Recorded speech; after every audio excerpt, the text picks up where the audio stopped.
almost just ate it there. So I wanted to share with you guys why the A7IV is now my new favorite YouTube camera.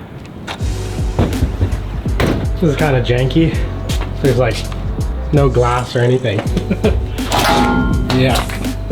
I don't even know if I trust these elevators. So most of you know that I'm a Canon guy, or was a Canon guy, and time to get in the elevator. I had the Canon R6 before I got the A7IV, and it's a phenomenal camera, not bagging on it or anything, but I was quite content. And you know, I had it for a couple years, and then I finally decided I wanted to try out a Sony camera and just try something different. And boy, am I happy that I did, because this is my new favorite YouTube content creating camera. So one of the first reasons I find this camera just to be phenomenal is the dynamic range. It's insane. It's not like the best of the best, but for mirrorless cameras, it's really good. It's on like cinema level. Most cameras do have good dynamic range nowadays. I've just noticed a big step up from the Canon R6 to the Sony A7IV. I can actually see a lot more detail in the highlights, where with the R6, the highlights were a bit more blown out. And that may just be because I can use S-Log3 on the A7IV, where the R6, I could only use C-Log3, and I don't think it's quite as good as S-Log3. And I do realize that not everybody is trying to get the most cinematic dynamic range picture on YouTube, but for me, it's important to me.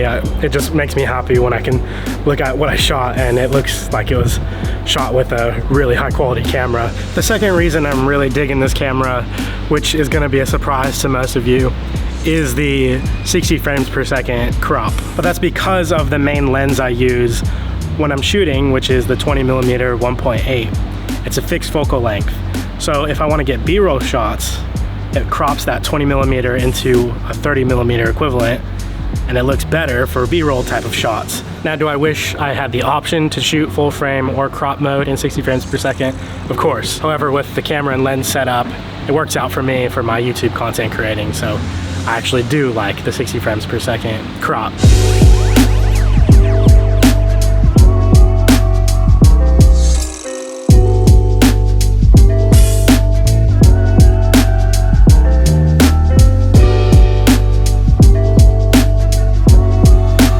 The third reason I really dig the camera is because it shoots downsampled 4K from like 7K, I believe.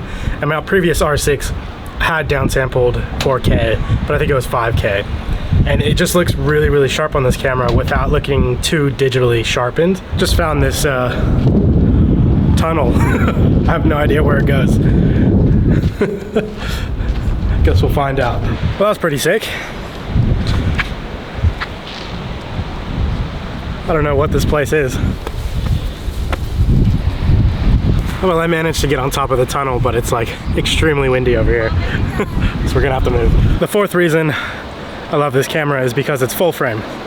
Now, my previous Canon R6 was full frame as well, but I just prefer full frame cameras for content creating. Okay, I have no idea where I am and how to get out of here. Obviously nothing against APS-C cameras. The FX30 looks incredible. If I had spare money, maybe I would get it.